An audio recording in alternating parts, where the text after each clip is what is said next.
देखिए, सबसे बड़ी चुनौती है वर्तमान सांसद के लिए। ऐसा नहीं है कि वर्तमान सांसद आज पहली बार चुनाव लड़ रहे हैं, 2 बार लोगों ने उनको लोकसभा चुन के भेजा है जी। और शहर की बदहाली का आलम यह है कि आप चारों तरफ शहर से निकल जाएं, केवल जाम ही जाम। चिल्ला रेगुलेटर से जो हाईवे बनना था वहां से वो कनेक्टिविटी नहीं हो पाई, नोएडा हैबिटेट सेंटर बनना था वो कनेक्टिविटी नहीं हो पाई, जो 0 पॉइंट से एक कालिंदी कुंज से रोड बनना था 150 सेक्टर के लिए वो कनेक्टिविटी नहीं हो पाई। नोएडा हैबिटेट सेंटर वहीं का वहीं रह गया, नोएडा प्राधिकरण का कार्यालय बना, एलजी चौक से कनेक्टिविटी नहीं हुई। कमोबेश इंफ्रास्ट्रक्चर की बात करें, शिक्षा की बात करें, शिक्षा चिकित्सा की बात करें, रोजगार की बात करें, एक एम्स यहाँ पर वो लेके नहीं आ सके। अभी 2 दिन पहले अखबार में खबर छपी थी कि 15,000 12वीं में अभी 12th पास स्टूडेंट्स हैं, 1400 स्टूडेंट्स को यहाँ पर एडमिशन मिल सकता है, तो 13,600 स्टूडेंट्स कहाँ जाएंगे। एक बालक इंटर कॉलेज, बालिका इंटर कॉलेज, कोई महाविद्यालय, कोई चिकित्सालय, एक ऐसा सिंगल काम नहीं है, कोई खेल का मैदान जो वर्तमान सांसद लेके आ गए हैं। तो सांसद जी ने कुछ ऐसा कोई प्रयास नहीं किया अभी? देखिए, सांसद नहीं, हवा हवाई सांसद हैं। किसान के मुद्दे, गरीब के मुद्दे, ऐसा कोई भी मुद्दा नहीं है जो सांसद जी सेटल करा पाए। एक्चुअली ये फील गुड फैक्टर में रह रहे थे। तो सर, सभी पार्टियों के माननीय अखिलेश यादव जी भी यहाँ पे रैली कर गए हैं, अभी मायावती जी भी आई हैं, माननीय योगी जी भी आए, और कल की एक जनसभा थी, माननीय रक्षा मंत्री राजनाथ जी आए। तो क्या कुछ उनकी रैलियों से कोई सांसद या किस पार्टी का प्रभाव पड़ता है? देखिए, जो आदमी काम करता है, विपक्ष का आना लाजमी है। विपक्ष चुनाव लड़ता है, विपक्ष को चुनाव में अपनी रिवाइव करना होता है। विपक्ष को जो विपक्ष चाह रहा है वो अपने पहले के काम गिनवा रहा है।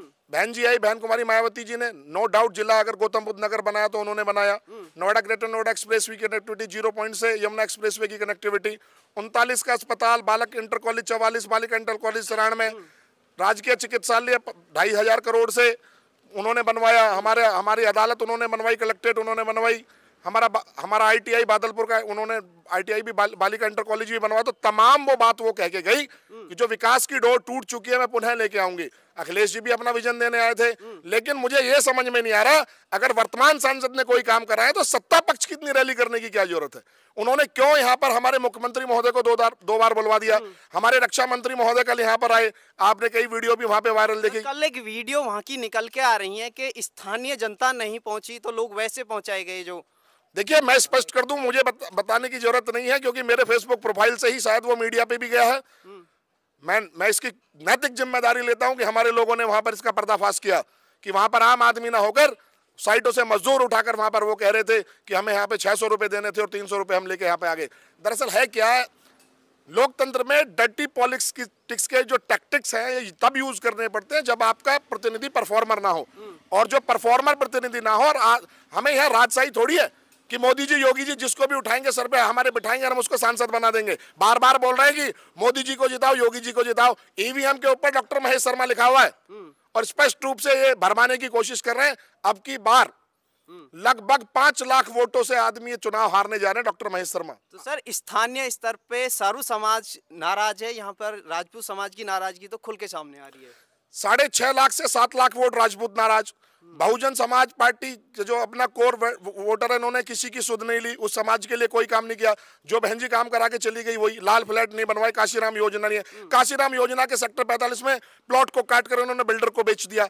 तो बहुजन समाज 4 लाख, वो समाज 7 4 लाख 11 हो गया। अल्पसंख्यक मुस्लिम भाई रोजाना कभी हिंदू मुसलमान, भारत पाकिस्तान, शिक्षा चिकित्सा रोजगार का कोई काम ही नहीं। कभी जाके बिसाड़ा में कांड करवा देते हैं।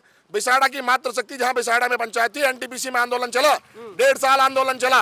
रसूलपुर गांव में लाठीचार्ज हुआ 1 नवंबर 2022 को, लगातार वहां लाठियां पीटी गई, माता बहनों पर केस दर्ज हुए। जब मान्य कहां थे, तो ये जाति के ठेकेदार, मैं तो स्पष्ट रूप से बोलूंगा, आज जो नुमाइंदगी यहाँ पे लेने आ रहे हैं, इन्होंने कभी डॉक्टर महेश शर्मा से ये नहीं पूछा कि जो हमारी जाति के लोगों को तूने इतना क्यों सताया है कि आज वो लोग इतने उद्वेलित हो गए।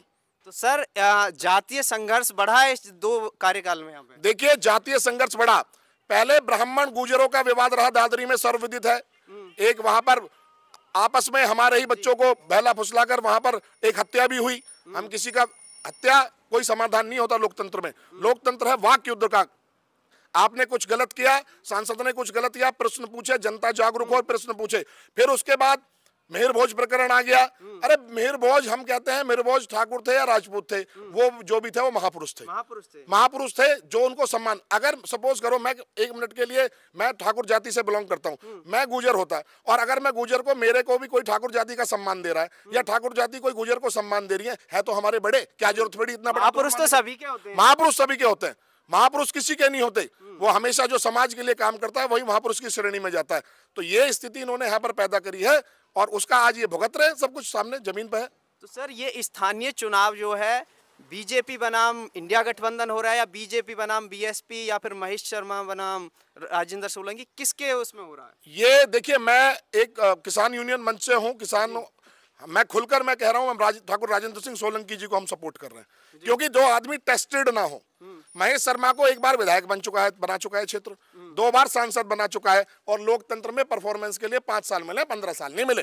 जो उसको कसौटी पे डाल लिया, कसौटी से खरा नहीं उतरा, उसको उतारो। लोकतंत्र की परिभाषा क्या है? 5 साल में जो नॉन परफॉर्मर आदमी है उसको साइडलाइन कीजिए और नए आदमी को लेकर आ जाइए, यही तो लोकतंत्र की परिभाषा है। तो माननीय सांसद जी की एक बात कह रहे हैं कि अब की बार 400 पार, तो यहाँ वो अपने कार्य लेके जनता के बीच में नहीं जा रहे क्या? मैं तो कह रहा हूँ अब की बार 1000 पार, अब की बार डॉक्टर महेश शर्मा पार नहीं हो रहा है।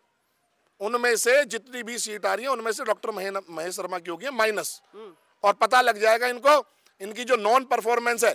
कमोबेश एक ऐसे जिले में जो उत्तर प्रदेश की शो विंडो आर्थिक राजधानी माना जाता हो, जहां से उत्तर प्रदेश का रेवेन्यू चलता हो, वहां के ग्रामीण क्षेत्र की ऐसी हालत, हम वहां के किसान की हालत ऐसी कर दी इन्होंने, ना 5% के प्लॉट, ना 10% के प्लॉट, हमारी आबादी घर बने हुए हैं, इन पे नोएडा दर्ज कर दिया है। तो इनको मुद्दों का पता नहीं है। 100 केस की राजनीति अब खत्म होने वाली है। मैंने आपको आंकड़ा बता दिया, 7 लाख ठाकुर, 4 लाख हमारा मुस्लिम समाज, 7 लाख, 4 लाख 11 लाख, 4 लाख हमारा बहुजन समाज, 11 4 15 लाख, जितना भी हमारा कश्यप समाज, सैनी समाज, धोबी समाज, हमारा सैन समाज, जो 36 बरादरी नोएडा की, हमारा गुजर समाज का 4 लाख वोट है। 4 लाख वोट में से कम उनके अगर जाति का प्रत्याशी भी खड़ा है, 50% वोट बहन जी ने, चाहे कोई ठाकुर समाज का इस क्षेत्र का लीडर बनाओ, चाहे गुजर समाज का क्षेत्र का लीडर बनाओ, हमेशा बहन जी की पार्टी से, बहन जी के कंधे पे वो बंदूक चला के, मैं कहूंगा पैर रख के, इन लोगों के बहुजन समाज पे पैर रख के जब नेता बनाए, तो कहीं ना कहीं आदमी कहते हैं, आंख बंद करता है तो उसको अपना भूतकाल भी दिखता है, तुम क्या थे, तुम्हें क्या बना दिया।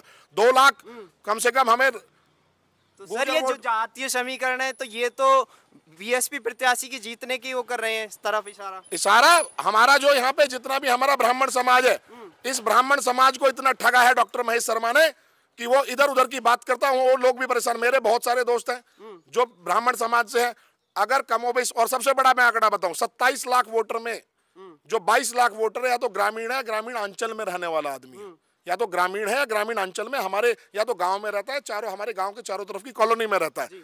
तो इस आदमी का जो आंकड़ा है ना, 27 लाख में से 22 लाख वोटर जब हमारे पास है और वो एक मुश्त बदलाव के लिए वोट कर रहा है, तो आपको पता है कि सांसद कौन बन रहा है? देख लीजिएगा, आज इस बाइट को आप ध्यान रखिएगा। अब की बार लोकतंत्र जीतेगा, व्यापारी हारेगा, नेता जीतेगा। आप लोकतंत्र की बात कर रहे हो, अभी चुनाव हुआ हाल फिलहाल में, चुनाव की जो चला सूरत सीट पे बिना चुनाव के नतीजे घोषित कर दिए गए। देखिए उसमें पता है आपको क्या हुआ है? कांग्रेस के कैंडिडेट के तो सिग्नेचर मिसमैच बता दिए गए हैं, और जो 4 निर्दलीय कैंडिडेट थे उनको उठाकर एक 5 स्टार होटल में जाके स्टे करा दिया गया है। यहाँ से डेमोक्रेसी खत्म होने के ये साइन है।